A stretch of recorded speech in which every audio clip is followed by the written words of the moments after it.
कमिश्नरी पर सभा का संचालन कर रहे देवानंद जी, हमारे मंडल अध्यक्ष रेखा जी, सरोज जी, रंजना जी और यहाँ कई जिलों से आई हुई आशा बहनों। आपकी यूनियन उत्तर प्रदेश आशा वर्कर्स यूनियन हमारे महासंघ एक-2 से एथलीट है। आज पूरे प्रदेश के 18 मंडलों में, कमिश्नरियों में जगह जगह पर हमारी आशा बहनें धरना दे रही। लखनऊ में हमारे प्रदेश अध्यक्ष कामरेड विजय विद्रोही जी हैं। यहाँ इलाहाबाद में हम आपके नेतृत्व के लिए आए हैं। गोरखपुर मंडल में हमारी आशा वर्कर्स फेडरेशन की शशि यादव, जो बिहार विधानसभा की मेंबर हैं, वो वहां का नेतृत्व कर रही है। आज हम लोगों ने इस बात का ऐलान किया था कि मंडलों में जो 18 मंडल हैं, 18 मंडल में आशा बहनें कमिश्नरियों का घेराव, कमिश्नर का घेराव करेंगी। उसके तहत यहाँ पर आप लोग आई हैं।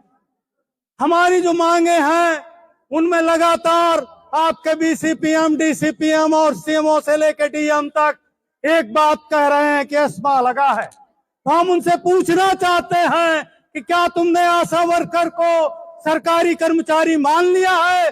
जो तुमने एस्मा की बात की है, एस्मा कर्मचारियों पर लागू होता है, आशा बहनों को तुम स्वयं सेवक कहते हो, एस्मा आशा बहनों पे लागू नहीं होता। इसलिए इस तरह की तुम्हारी धमकियों से हमारी बहनें डरने वाली नहीं है। इस बात को बताने हम यहाँ आए हैं। यहाँ ही नहीं, जगह जगह पर आशा बहनें आज बड़ी तादाद में उतरी हैं। हम लोगों को रिपोर्टें मिल रही है कि पूरे प्रदेश में आंदोलन चल रहा है। जो शुरुआत में 22-23 जिलों से शुरू हुआ था, आज तकरीबन 65 जिलों में हमारा ये आंदोलन चल रहा है। 2-4 जिले जो और बचे हैं, हम लोग लगातार दौरा कर रहे हैं और पूरे प्रदेश में आंदोलन चलेगा। एक मांग जो मुख्य हमारी है कि आप मानदेय तय करो, आशाओं को सरकारी कर्मचारी का दर्जा दो, उनके जो तमाम बकाए हैं वो तुमको देना होगा। और इस बात की लड़ाई हमारी आशा बहनें लड़ रही हैं। पूरे प्रदेश में आज ये संघर्ष चल रहा है।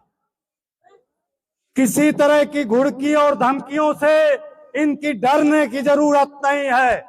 हमने 6 अक्टूबर को लखनऊ में ऐलान किया था कि हम लोग 15 दिसंबर से हड़ताल करेंगे। हमारी पूरे प्रदेश की आशा बहनें हड़ताल करेंगी और मांगे और मांग पत्र लगातार डीएम, सीएमओ, आपके अधीक्षकों को लगातार दिया गया।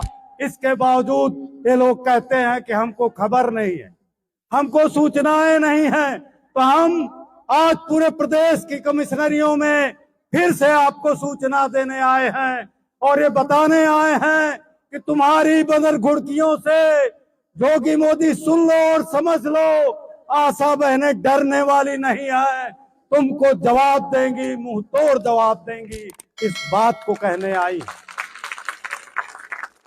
आज जिस तरह के हालात हैं, ये सरकारें कुछ भी तमाम कर्मचारियों और आम जनता को देने के लिए तैयार नहीं है।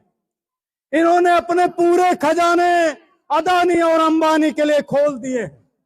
खरबों खरब रुपया अदानी और अंबानी के ऊपर लुटा रहे हैं और जो गरीब लोग हैं, तमाम वो कर्मचारी जो मानदेय पे काम करते हैं, जो आउटसोर्सिंग पे काम करते हैं, उनको 5-5, 7-7 महीने से इन्होंने वेतन नहीं दिया। हम लोग पिछले दिनों सीएमओ के यहाँ गए थे। आपका बीसीपीएम, इलाहाबाद का बीसीपीएम कह रहा था कि जो है आप हड़ताल खत्म करवाइए। हमने उससे कहा कि तुम एक बात बताओ, तुमको कई महीने से वेतन नहीं मिला? कह रहा है 4 महीने से। हमने उससे यही कहा कि आओ तुम भी लड़ो आशा बहनों के साथ, उनको भी नहीं पैसा मिला, तुमको भी नहीं पैसा मिला। और लड़ाई में भागीदार बनो, धमकाने का काम मत करो। तुम्हारी धमकियों से हम लोग डरते नहीं है। तुम्हारी जेलों में उतनी जगह नहीं है, तुम्हारी पुलिस में उतना दम नहीं है जितनी बहनें आज सड़कों पर हैं। तुमको दो दो झापड़ मारेंगी, तुम्हें भागे रास्ता नहीं मिलेगा। इस बात को हम बताने आए हैं। इस जिले से ही नहीं, आज कमिश्नरी से 4 जिले जो जुड़े हैं, उन चारों जिलों की बहनें आज आपके बीच आई हैं और ये कहने आई हैं कि जब पूरी आशा बहनें उतरेंगी तो तुम अधिकारियों को भागे रास्ता नहीं मिलेगा।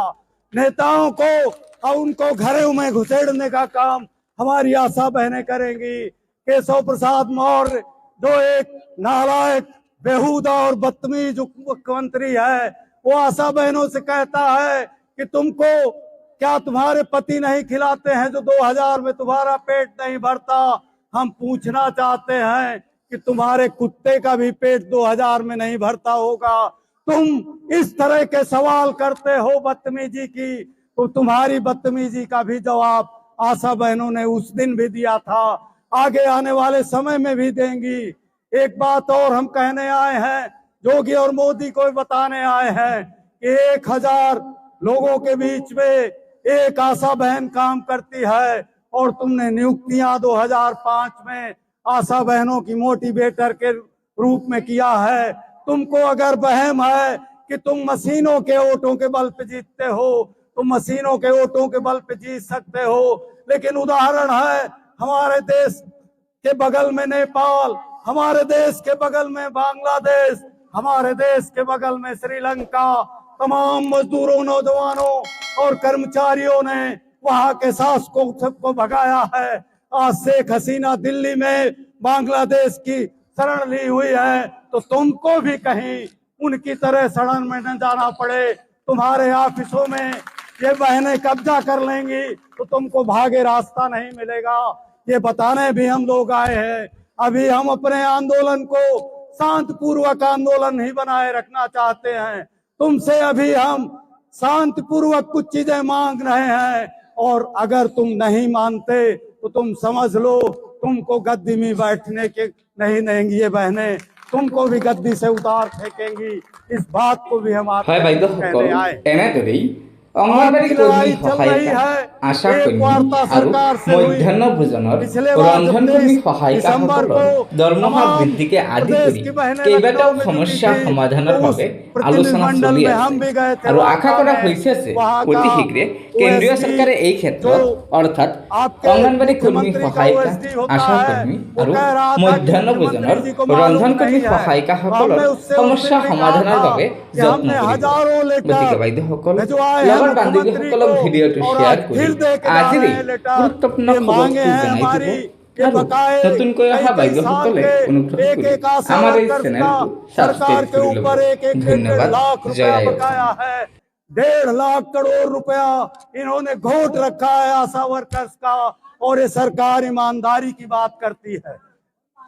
योगी जी और मोदी जी कहते हैं कि हम भ्रष्टाचार पे 0 टॉलरेंस करते हैं, लेकिन इनकी सरकार के समय में सबसे बड़े घोटाले हुए हैं और आशा वर्कर्स का 1.5 लाख करोड़ रुपया इन्होंने घोट रखा है। योगी जी ऐलान करते हैं अपनी विधानसभा के अंदर कि हम आशा वर्कर्स को 6700 रुपया देते हैं मानदेय, और संगिनियों को 11,000 रुपया देते हैं। आप यहाँ बैठे हैं, आपको पता है कि 2000 से लेके 3500 रुपया अधिकतम आपको मिलता है, और ये ऐलान करते हैं विधानसभा में झूठा कि 6700 रुपया आशा वर्कर्स को मिलता है। तो ये बताने आए हैं कि झूठ का पुलिंदा तुम्हारा नहीं चलेगा। तुम्हारे झूठ का भंडाफोड़ हम लोगों ने किया है और करेंगे, तुमसे लेकर रहेंगे सब जो हमारी मांगे हैं। उसके पहले हमारी बहनें हटने वाली नहीं है। ये हड़ताल जो 15 दिसंबर से चल रही है चलेगी। हमने बिहार में हमारे महासंघ ने 31 दिन हड़ताल की थी और 31वें दिन सरकार झुकी थी। हम तैयारी किए हुए हैं कि उत्तर प्रदेश में हमें 2 महीना भी लड़ना पड़ेगा तो हमारी बहनें लड़ेंगी। इसकी तैयारी हमारी बहनों ने कर ली है, इसलिए डरने की जरूरत नहीं है। बिना लड़े कुछ नहीं मिलता। मोदी जी को किसानों ने दिल्ली की सड़कें घेर के 1 साल तक घेराबंदी की थी। तब किसानों के खिलाफ जो काले कानून थे मोदी जी को वापस लेना पड़ा था। तो योगी जी से भी हम कहना चाहते हैं कि हमारी बहनें थकी नहीं है, डरी नहीं है, तुमसे डट के लड़ेंगी और तुमसे डट के लड़के अपने अधिकार को लेंगी, अपने हक को लेंगी।